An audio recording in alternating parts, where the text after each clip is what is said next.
Once again, you're listening to the Hour of the Time. I'm your host, William Cooper.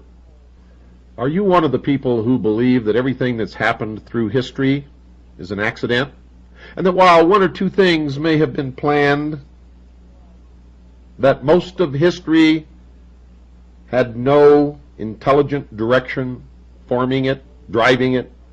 Well, listen to this, folks, and listen very carefully. Those desiring substantial evidence of the unfoldment of the great plan should follow the suggestion inscribed upon the monument to Christopher Wren in St. Paul's Cathedral and gaze about them.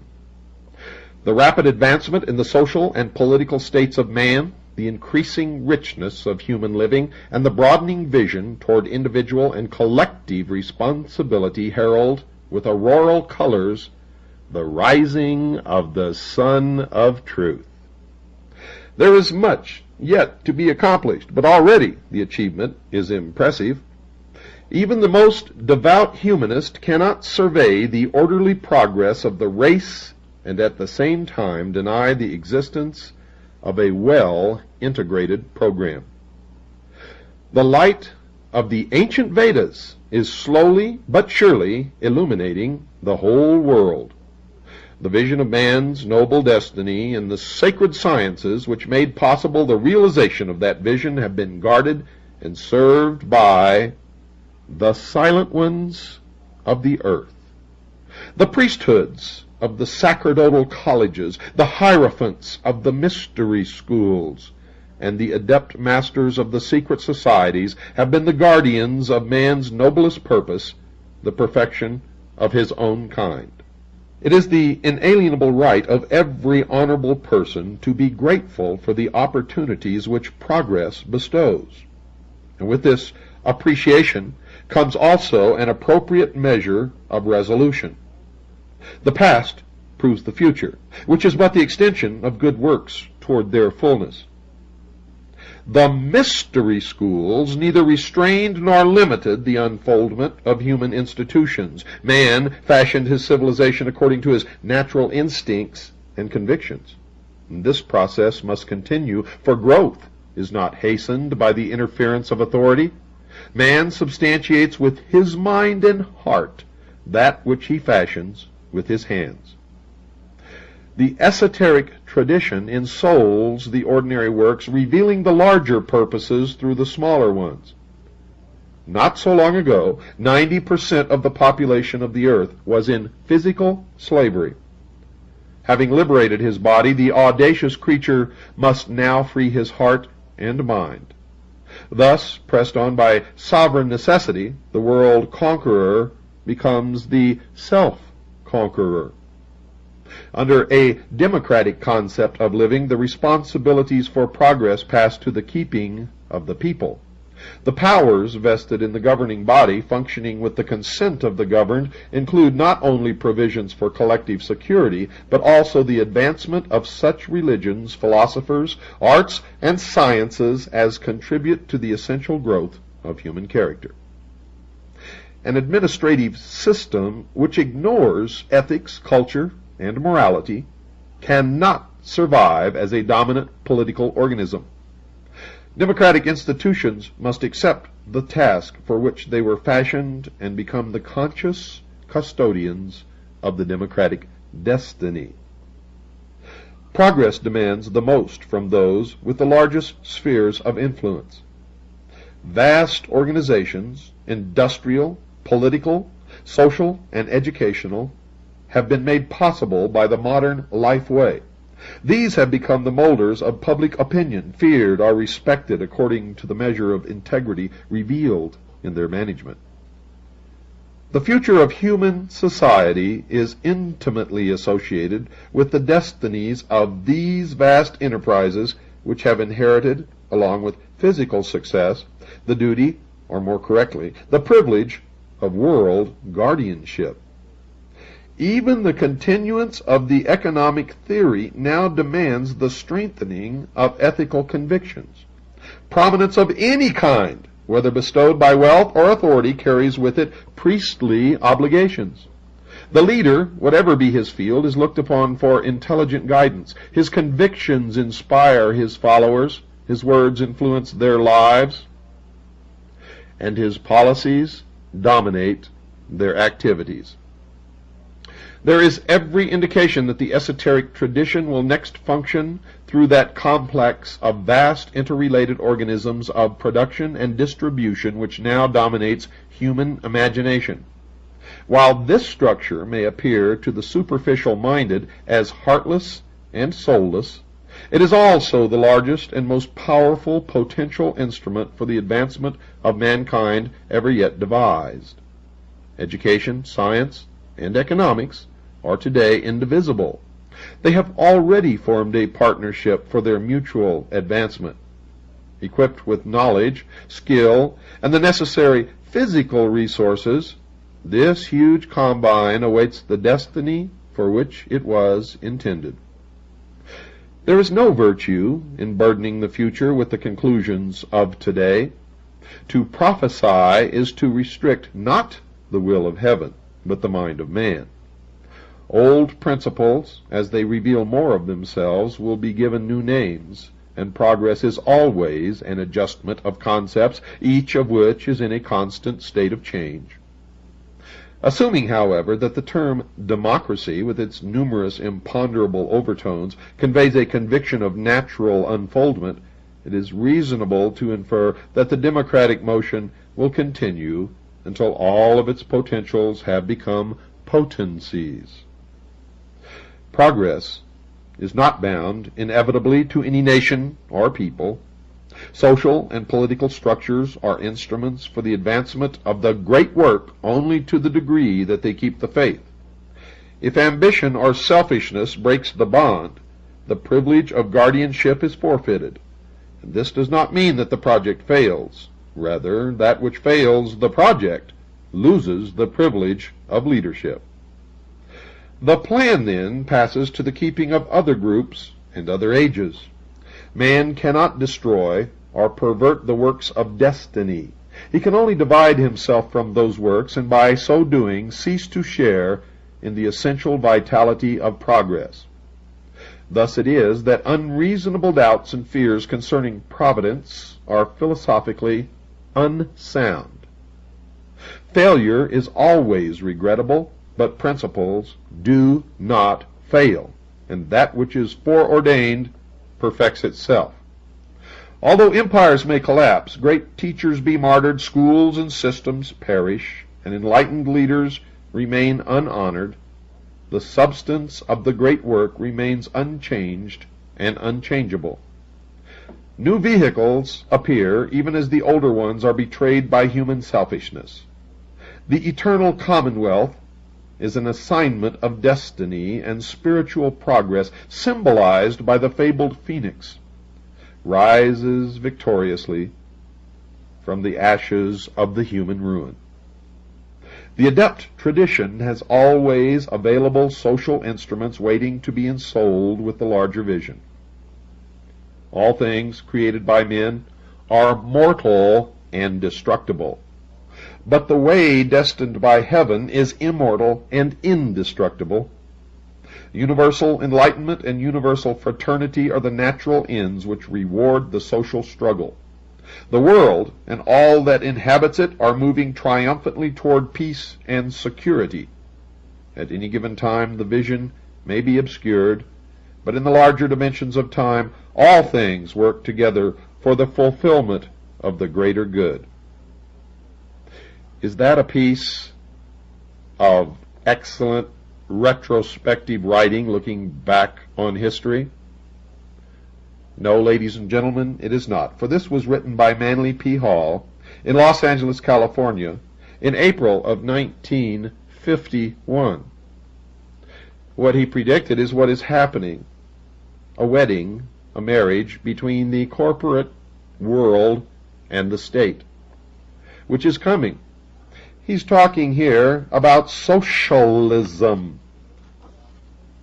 Under a democratic concept of living, the responsibilities for progress pass to the keeping of the people. The powers vested in the governing body functioning with the consent of the governed include not only provisions for collective security, but also the advancement of such religions, philosophies, arts, and science as contribute to the essential growth of human character. Humanism, the concept that man will become God. And the new religion will change with the needs of man, not man conforming to the laws of God. Democratic institutions must accept the task for which they were fashioned and become the conscious custodians of the democratic destiny, and so on and so forth. Manly P. Hall was an adept, a highly degreed. In fact, he was a 33rd degree Freemason, may have held many, many other degrees in the secret societies of Mystery Babylon. He was a priest of the order. Now get comfortable. Make sure that you have everything that you need, folks, because I'm going to take you with me on a journey back to the beginning of all that is, and we are going to come forward from that point to the present so that you will finally have an understanding of America's assignment with destiny.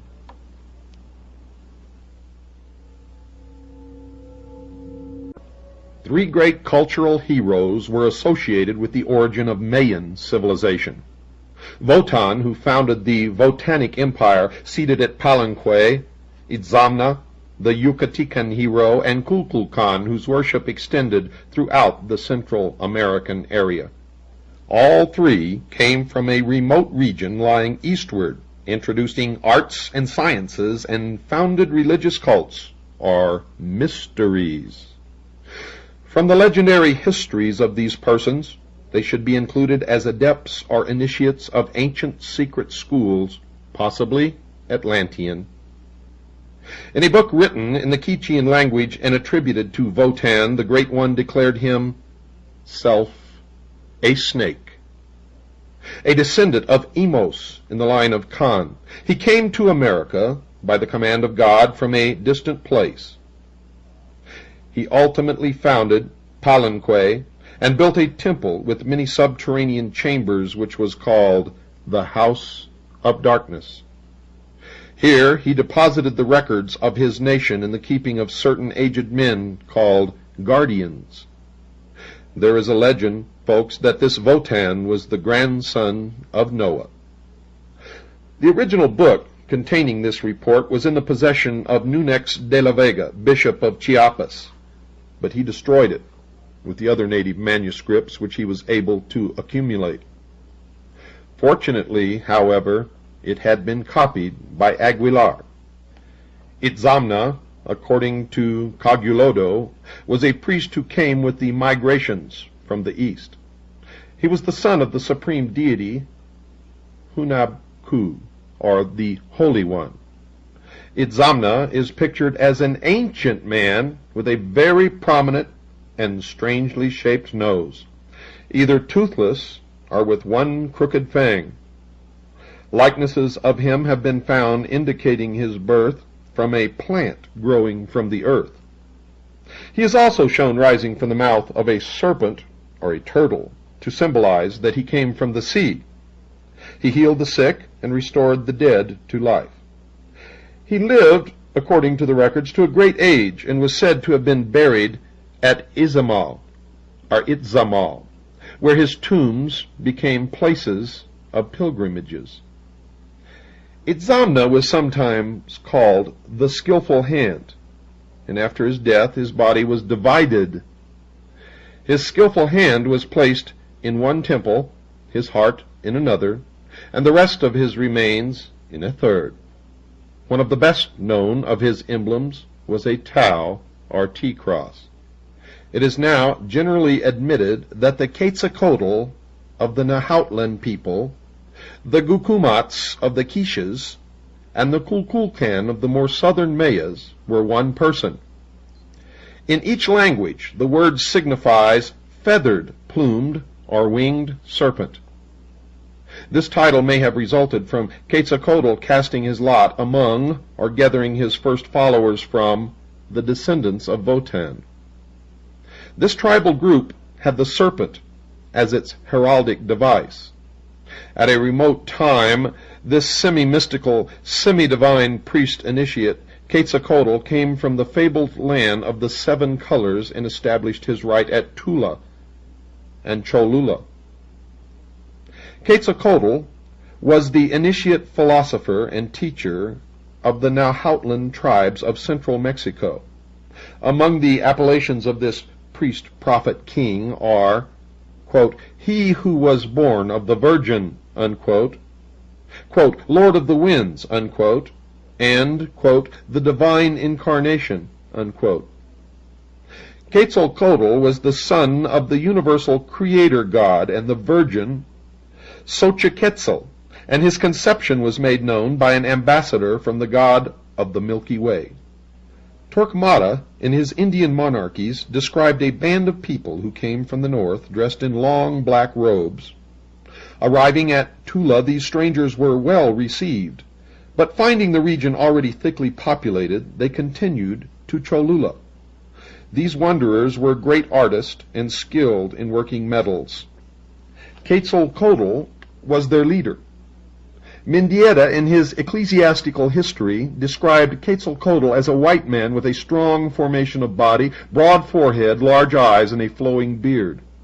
He wore a mitre on his head, and was dressed in a long white robe reaching to his feet and covered with a design of red crosses. In his hand he held a sickle. His habits were ascetic. He never married, and was most chaste and pure in his life, and it is said to have endured penance in a neighboring mountain, not for its effect upon himself, mind you, but as an example to others. He condemned sacrifices except of fruit or flowers, and was known as the God of Peace, for when he addressed on the subject of war, he is reported to have stopped his ears with his fingers. Fray Bernardino de Sahagun described Quetzalcoatl as very homely, with a long head and a very long beard. There was a recumbent statue of him in the temple at Tula, which was always covered with blankets. His vassals, writes the good Fray, were all workmen in the mechanic arts and skillful in cutting the green stones called chalchivits, also in the art of smelting silver and making other objects. All these arts had their origin and commencement with Quetzalcoatl, who had houses made with these precious green stones called chalchivits, and others made of silver, still others made of red and white shells, others all made of boards, and again others of turquoises, and some all made of rich plumes. Quetzalcoatl also owned all the wealth of the world in gold, silver, and the green stones called chalchivits, and other precious things, and had a great abundance of cocoa trees of different colors, which are called Xochicacatl.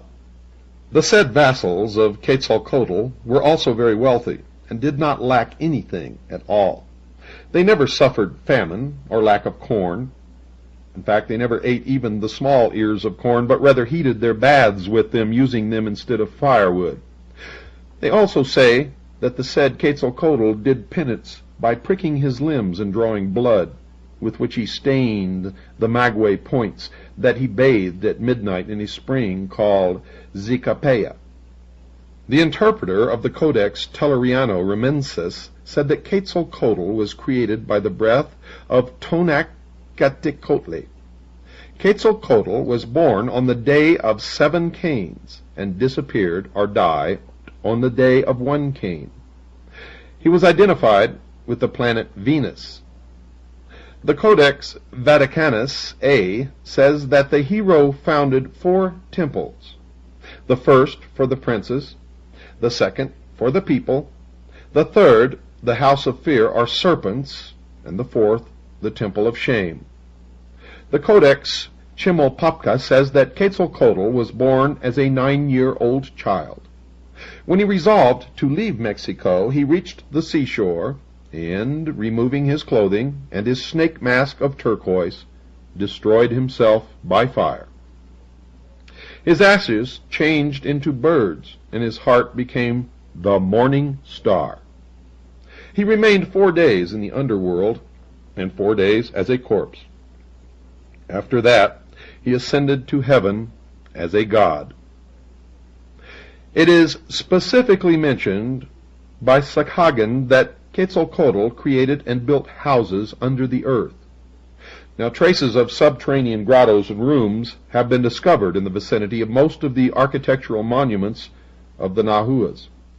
There is a vast complex of such apartments near the Pyramid of the Sun at San Juan, Teotihuacan.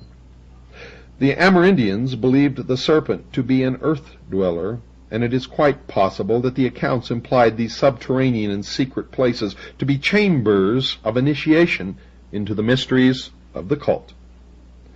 According to de Boerberg, the Mexican demigod Wotan made a journey through a subterranean passage which, running underground, terminated at the root of heaven.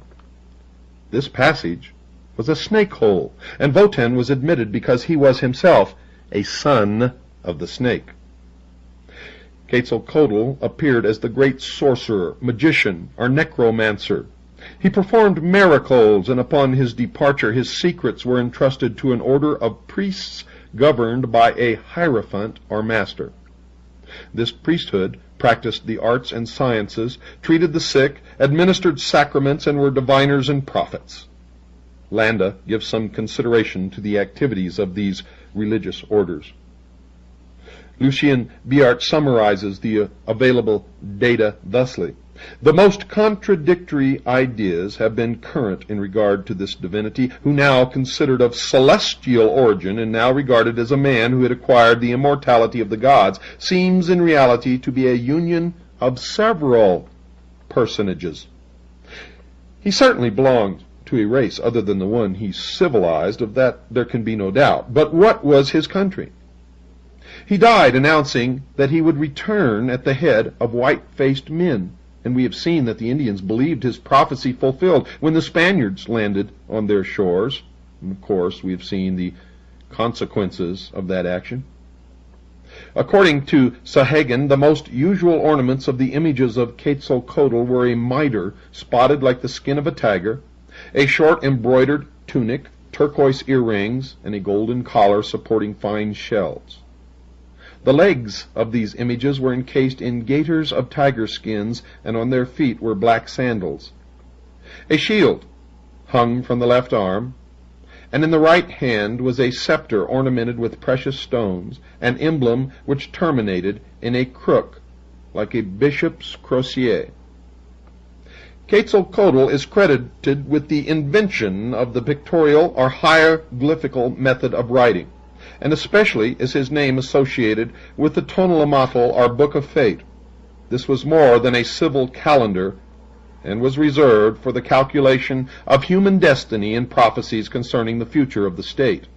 It was used by master magicians, the chief of whom was an astrological adept credited with extraordinary occult powers. While it is likely that Quetzalcoatl brought the Tonalamatl back to Mexico after his journey among the Mayas, a people already advanced in such matters, the Aztecan legend has been summarized by Mendieta. The gods had created a man, Oxomoco, and a woman, Zipactonatl, as the progenitors of the human race. They, according to the legend, dwelt in a cave at Cuernavaca, and in order to regulate their lives, these two resolved to devise a calendar. Zipactonatl felt that her descendant, Quetzalcoatl, should be invited to participate in the project, because she was the mother of all the living and a great prophetess. Zipactonatl was privileged to select and write the first sign or day symbol of the calendar. The others followed until the 13 signs were completed. Sahagan, in his general history, gave a number of details of the struggle between Quetzalcoatl, the civilizer, and Tezcatlipoca, who apparently signified the primitive and sanguine religious cult of Mexico. The old priesthood, which practiced human sacrifice and adhered to a policy of war and destruction, resented the peaceful and gentle faith brought by Quetzalcoatl. In the end, Tezcatlipoca, the personification of the sorcerers, contrived to poison the god-king, which implies that his doctrines were corrupted by false teachings and interpretations. The poison worked slowly and insidiously until Quetzalcoatl, realizing that he could not combat successfully the old perverted priesthood, left Chula, ordering his palaces of gold and silver, turquoise and precious stones to be set afire. Accompanied by a procession of musicians, youths, and maidens bearing flowers, and flocks of singing birds, the old adept journeyed to Cholula, where the Great Pyramid was built in his honor. It was written that the Cholulans deeply admired the great priest because of the purity of his life, the kindliness of his manner, and his doctrines of peace and brotherhood. He remained with them for nearly 20 years, slowly sickening from the poison which was destroying his body. At last he realized that his ministry was coming to an end, so he continued his long journey toward the mysterious city of Tlapalan, from which he had come. He turned toward the east and proceeded to the sea, which he reached at a point a few miles south of Vera Cruz. Here he blessed the 4 young men who had accompanied him, and bade them return to their homes, with his promise that one day in the future he would return and restore his kingdom among them. It's time for our break, folks. Don't go away. I'll be right back after this very short pause.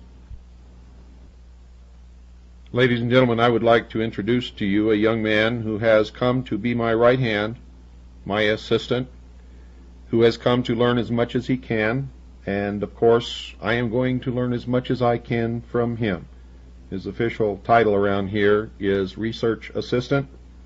Mr. Tom Swift will continue with the rest of tonight's program. Where we left off, Quetzalcoatl had just promised the 4 young men that one day in the future he would return and restore his kingdom among them.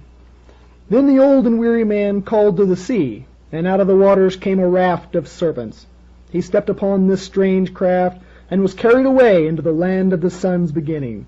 He left behind him a priesthood that perpetuated with esoteric rites the mysteries of the feathered serpent.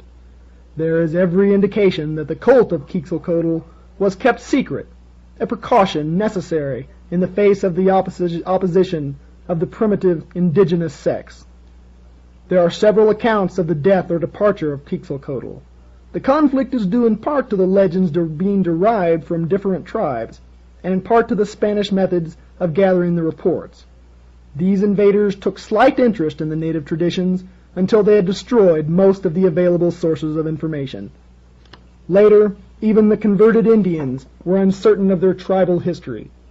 There is reason to believe, however, that some sacred records were intentionally suppressed and were never available to the missionaries. The people of Mexico claim to have sacred accounts of the mysteries of their religion and of the origin of their race. There is mention of the divine book written by Tezcucan, a wise man or wizard, whose name means Lord of the Great Hand. This was supposed to contain the account of the migration of the Aztecs from Asia. Baron de Waldeck claimed that the book had once been in his possession. De Bourbourg thought that it was the Dresden Codex, and Bustamante wrote that native historians had a copy in their possession at the time of the fall of Mexico. There is good probability that manuscripts of great value survived the Spanish colonial period and are still available to certain qualified persons. Augustus Le Plongeon, known to the Yucatecans as Great Blackbeard, was one of the few Americanists to be accepted into the confidence of the ever-reticent Indians. They told him enough to convince a thoughtful man of the existence of the esoteric schools in the Mayan area. That sacred mysteries, writes Le Plongeon, have existed in America from times immemorial, there can be no doubt. Even setting aside the proofs of their existence that we gather from the monuments of Uxmal and the descriptions of the trials of initiations related in the sacred book of Quiches, we find vestiges of them in various other countries of the western continent. The rites and ceremonies of initiation were imported to Peru by the ancestor of Manco Capac, the founder of the Inca dynasty, who were colonists from Central America, as we learn from an unpublished manuscript written by a Jesuit father, the Reverend N.W.O, at the beginning of the year 1631 in Lima, and now in the library of the British Museum in London.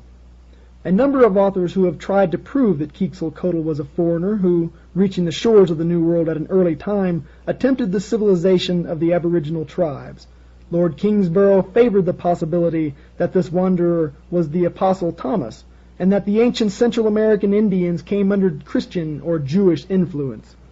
Always deeply concerned with the possibilities of linking the worship in the Americas with the religions of the Near East, his lordship writes, "The Messiah is shadowed in the Old Testament under many types, such as those of a lion, a lamb, a rose, the morning star, or the planet Venus, otherwise called Lucifer, the sun, light, a rock, a stone, the branch, the vine, wine, bread, water, life, the way, and he is recognized in the triple character of a king, a priest, and a prophet. It is very extraordinary that Quetzalcoatl, whom the Mexicans believe to equally to have been a king, a prophet, and a pontiff, should also have been named by them Sayacatl, or the morning star, Tevazcalpantecutli, or light, Mexitli, or the vine, for Torquemada said that the core of the aloe from which the Mexicans obtained wine was so called, Votan, or the heart, metaphorically signifying life, and Toyalaquatl, manjar de nuestra vida, bread, for his body made of dough was eaten by the Mexicans. Las Casas, quoting Padre Francisco Hernandez, says that an old Yucatecan described the ancient religion of his people thus, that they recognized and believed in God who dwells in heaven, and that this God was Father and Son and Holy Spirit, and that the Father was called Icona, who had created men and all things, that the Son was called Bacab, that he was born of a virgin called Chiberes, who is in heaven with God. The Holy Spirit they termed Ecuac. The son Bacab was scourged and crowned with thorns, was tied upon a cross with extended arms, where he died. But after 3 days he arose and ascended into heaven to be with his Father. Dr. Alexander, who reports this story in his book, is inclined that it is confused and probably distorted by the Spanish recorder. On the other hand, the universal distribution of this basic theme may be explained another way. Among the Lacandones, Quetzalcoatl is still represented as a snake with many heads. There is an account that this snake was killed and eaten at times of great national peril, especially at eclipses, which were regarded as portents of disaster.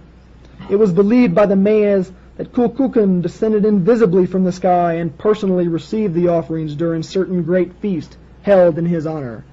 Daniel Brinton, in his Essays of an Americanist, devoted some thought to the magical powers attributed to the priests of Central America. He mentioned Father Beza and an English priest, Thomas Gage, who reported cases of sorcerers transforming themselves into animals and performing miracles. De Boerberg was not entirely convinced that ventriloquism, animal magnetism, or the tricks familiarly employed by conjurers explained the mysteries of Nagualism, as the black art of these Indians is called. Brenton quotes from the Popol Vuh, "Truly, this Kumaz Quetzalcoatl became a wonderful king. Every 7 days he ascended to the sky, and every 7 days he followed the path to the abode of the dead. Every 7 days he put on the nature of a serpent, and he became truly a serpent. Every 7 days he put on the nature of an eagle, and again of a tiger, and he became truly an eagle and a tiger." It is evident from available authorities that the Mayas and Aztecs had an extensive body of legendary and lore, which originated in the mysteries of their religion, and proves the existence of an elaborate system of secret rites and ceremonies. In the form of a feathered snake, Quetzalcoatl overshadowed a dynasty of rulers and priests, some of whom later assumed his name and even his masked symbol. These later Quetzalcoatls have been confused, like the Zoroasters of Persia, into one person, with the resulting conflict in dates. Recent excavations would indicate that the cult of the feathered serpent was established before the beginning of the Christian era, and did not arise in the 10th or 11th century A.D., as held by some modern archaeologists. It is more likely that the ancient hero was said to have been reborn, or to have overshadowed a later leader of the nation. All of the accounts imply that the religious order which served the mysteries of Quetzalcoatl was long established. Those who followed in the way which he had prescribed lived most severe lives. Children were consecrated to his temples from their birth, and were marked by a special collar. At the end of the 2nd year the child was scarified in the breast. When it was 7 years old it entered a seminary where it took vows covering personal conduct and public duties, including prayers for the preservation of its family and its nation. There were many of these priestly brotherhoods, and the Spanish missionaries, in spite of their theological prejudices and intolerances, were forced to admit that the Aztecan priests were excellent scholars and lived austere and pure lives. It is said of these missionaries that in Quetzalcoatl, who taught charity, gentleness, and peace, they thought they saw a disciple of Jesus Christ. The kings of the Mexican nations, like those of ancient Egypt, were also initiates of the state mysteries. Torquemada described the attainments of Naza-Hualapili, the king of Texuco. This learned man gathered about him masters of the sciences and arts, and gained a wide reputation as an astrologer and seer. When Montezuma was elected to rule over the complex of Nahuatl nations, King Naza-Hualapili stood before the young man and congratulated the entire nation for having selected such a ruler, whose deep knowledge of heavenly things ensured to his subjects his comprehension of those of an earthly nature. The interpreter of the collection of Mendoza described Montezuma as, by nature, wise, an astrologer and a philosopher, and skilled and generally versed in all of the arts, both in those of the military as well as those of a civil nature, and from his extreme gravity and state, the monarchy under his sway began to verge towards empire. The great serpent, clothed in Quetzal plumes, certainly belonged to another race and came from an unknown country. Lucien Biot says, "It is an incontestable fact that Quetzalcoatl created a new religion based upon fasting, penitence, and virtue. In skillful trades and in metalworking, this Amerindian savior reminds one of the craftsmen of Tyre who cast the ornaments for Solomon's temple. As a benefactor of his people, as a liberator of men's minds and hearts, this Nahuatl demigod certainly revealed the attributes of the master builder." Scattered through the jungles of Yucatan and extending northward into Chiapas and southward into Honduras and Guatemala are the remains of ancient cities and the ruins of old cultural centers, religious or educational, dedicated to scientific research and the investigation of the spiritual mysteries of human life. These shrines and temples are adorned with numerous religious emblems and figures, and closely resemble the temples and schools of the esoteric tradition, which were scattered through the Mediterranean countries, North Africa, and the Near East. The Aztecs inhabiting the Valley of Mexico certainly derived much of their cultural impetus from the more highly civilized Mayas. These Nahuas practiced elaborate rites and ceremonies, and recognized a large pantheon of divinities. It seems unlikely that the Aztecs patterned their religious concepts from some inferior cultural tradition. These are positive indications that the tribes of central Mexico had received an important intellectual stimulus from the Mayas, and even found it expedient to acknowledge this indebtedness. The physical remains of the Mayan civilization are sufficiently impressive to indicate a highly advanced people, whose religious institutions and rites had reached a considerable degree of refinement.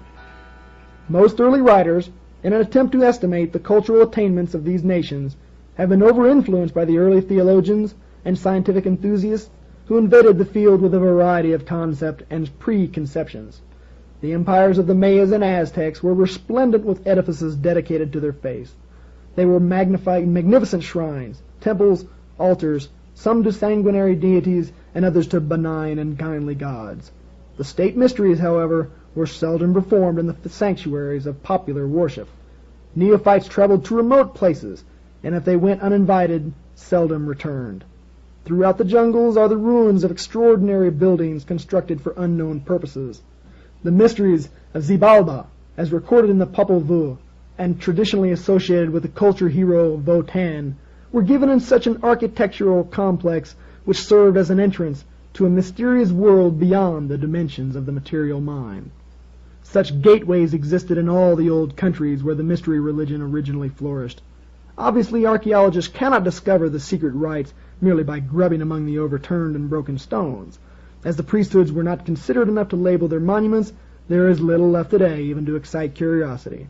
Fortunately, however, the esoteric tradition survives in the racial subconscious, and its violated schools and colleges need not be physically restored. When such restoration is attempted, the buildings usually reveal that they were designed as symbols of the cosmos. If the mystery system actually existed in the Western Hemisphere, as the landmarks seem to indicate, it must have been produced its initiates and by its adepts. These in turn became the leaders and saviors of the peoples. Their wonder-working hero, whose deeds enriched all tribal traditions, always and everywhere performed the exact same miracles, possessed the exact same powers, and made the exact same personal sacrifices. The mystery school required not only a hierarchy for its maintenance and perpetuation, but also appropriate places of initiation, partly underground or adjacent to grottos and caverns. It required also a body of lore particularly significant, participation in which conferred special rights and privileges. A people which had reached this mental platform of the Mayas would not have accepted a philosophy of life that was without profound and significant values. Pagan priesthood did not initiate those of feeble mind, but selected for spiritual advancement persons of high attainment and mature judgment. Albert Reville, in the Hibbard Lectures, 1894, notes of the religion of the plumed serpent, there was something mysterious and occult about the priesthood of this deity, as though it were possessed of divine secrets or promises, the importance of which it would be dangerous to undervalue. It is fortunate indeed that at least one manuscript relating to the religious mysteries formerly practiced in the Mayan area had been recovered. The Popol Vuh, or the Senate Book of the Quiches, the record of the community, has survived the numerous vicissitudes which have conspired to prevent the perpetuation of the literary monuments of Central America. It was tolerated by the early missionaries who, observing certain similarities to their own scriptures, preserved the work as a means of persuading the Indians to a more speedy baptism. In the 17th century, it was rescued from a fate worse than oblivion by the Dominican monk Don Ramon de Ordonez Guayagua, Dean and Chancellor of the Archbishopric of Ciudad Real. This work was deposited in the library of the convent at Chichicastenango by the scholiast Vixmenes, where it remained until the year 1830. Thank you, Tom. Ladies and gentlemen, that was his first time ever speaking over radio around the world. Of course, he's called into talk shows before, but this is different when you're sitting at the microphone and it's your thing. When you know that one slip could cause a flood of letters in protest, Tom sat here and performed admirably while we were experiencing a terrible windstorm. You may have heard some strange noises in the background. Those were pieces of trees and wood and lawn furniture and just about everything that you could think of flying through the air, hitting the house. So he had an awful lot of competition vying for his attention, and it took a great effort, along with his natural nervousness at doing this for the first time, took a great effort to keep his attention on what he was doing and complete that half of the hour of the time. Now, if you'd like to write Tom and tell him who you are and say hello, how much you appreciate his help on this program, The Hour of the Time, you can do so by writing to Tom Swift, Research Assistant, care of Caji, C-A-J-I, P.O. Box 1420, Sholo, Arizona, 85901. That's Tom Swift, Research Assistant, Caji, C-A-J-I, Post Office Box 1420, Sholo, Arizona, 85901. Tonight's broadcast, ladies and gentlemen, came from a book entitled America's Assignment with Destiny by Manly P. Hall. Some of you may be able to find this in your library or in a used bookstore. It has been out of print for many years. It was copyrighted in 1951, printed by the Philosophical Research Society, which was headed by Manly P. Hall at that time. Now, you may not realize this, but Manly P. Hall has died in the last several years, and bit by bit, the unbelievably huge library that he had accumulated over his years that made up the bulk of the Philosophical Research Society has disappeared. Good night, and God bless you all.